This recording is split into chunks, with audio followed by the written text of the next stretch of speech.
एक राज्य में एक पराक्रमी राजा का शासन था। उसकी कोई संतान नहीं थी। ढलती उम्र के कारण राज्य के भावी उत्तराधिकारी को लेकर वह अत्यंत चिंता था। अनेक वेदों को दिखाने के बाद भी वह संतान सुख से वंचित रहा। अंततः उसने राज्य के ही किसी योग्य नवयुवक को राज्य की बागडोर सौंपने का निश्चय किया। भावी उत्तराधिकारी के चयन हेतु उसने योग्यता परीक्षण का आयोजन किया। इस हेतु एक शानदार महल का निर्माण करवाया गया। महल के दरवाजे पर गणित का एक समीकरण अंकित कर पूरे राज्य में घोषणा कर दी गई कि राज्य के सभी नवयुवक महल का दरवाज़ा खोलने के लिए आमंत्रित हैं। दरवाजे पर अंकित समीकरण हल कर दरवाज़ा खोलने जो दरवाज़ा खोलने में सफल होगा उसे महल उपहार स्वरूप प्रदान किया जाएगा और साथ ही राज्य का उत्तराधिकारी भी घोषित कर दिया जाएगा। घोषणा के दिन से ही उस नवनिर्मित महल में नवयुवकों का तांता लग गया। सुबह से लेकर शाम तक नवयुवक वहां आते और दरवाजे पर अंकित गणित के समीकरण को हल करने का प्रयास करते, किंतु आश्चर्य की बात थी कि कोई भी उसे हल नहीं कर पा रहा था। कई उसे लिखकर या याद करके जाते और उस पर उसका हल निकालने का हर संभव प्रयास करते, किंतु फिर भी असफल रहते।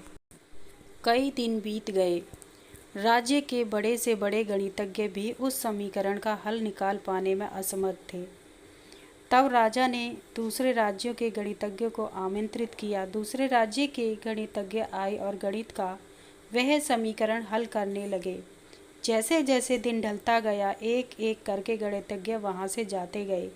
अंत में मात्र 3 लोग शेष बचे। उनमें से 2 दूसरे राज्य के गणितज्ञ थे, किंतु तीसरा गांव का एक साधारण सा युवक था।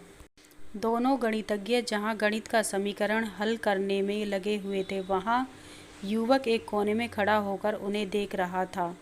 राजा ने जब उसे यूं ही खड़ा देखा तो पास बुलाकर पूछा, तुम दरवाजे पर अंकित समीकरण हल क्यों नहीं कर रहे हो?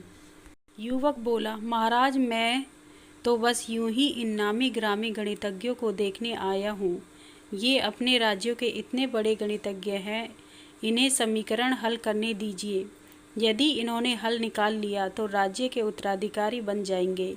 इससे बड़ी खुशी की बात और क्या होगी।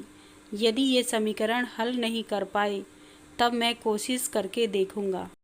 इतना कहकर युवक एक कोने में बैठकर गणितज्ञों को देखने लगा। पूरा दिन निकल गया और शाम घिर आई, किंतु दोनों गणितज्ञ समीकरण हल नहीं कर पाए।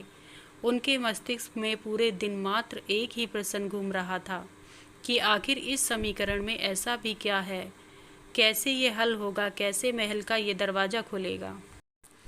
पूरा प्रयास करने के बाद भी वे समीकरण हल नहीं कर पाए। जब उन्होंने हार मान ली तो कोने में बैठा युवक उठकर दरवाजे के पास गया और जाकर उसे धीरे से धक्का दे दिया। जैसे ही उसने दरवाजे को धक्का दिया, दरवाज़ा खुल गया। दरवाज़ा खुलते ही लोग उससे पूछने लगे कि तुमने ऐसा क्या किया कि महल का दरवाज़ा खुल गया।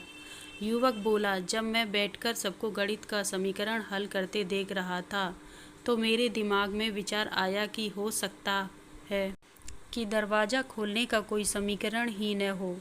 इसलिए मैं गया और सबसे पहले जाकर दरवाजे को धक्का दे दिया। दरवाज़ा खुल गया। दरवाजे खोलने का कोई समीकरण था ही नहीं। उसका उत्तर वहां उपस्थित राजा ने भी सुना और बहुत प्रसन्न हुआ। उसने युवक को वह महल भी दिया गया और राज्य का भावी अधिकारी भी घोषित किया।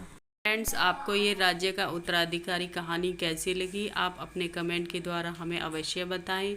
पसंद आने पर लाइक और शेयर करें, सब्सक्राइब करें और बेल आइकन को दबाना ना भूलें। Thank you for watching.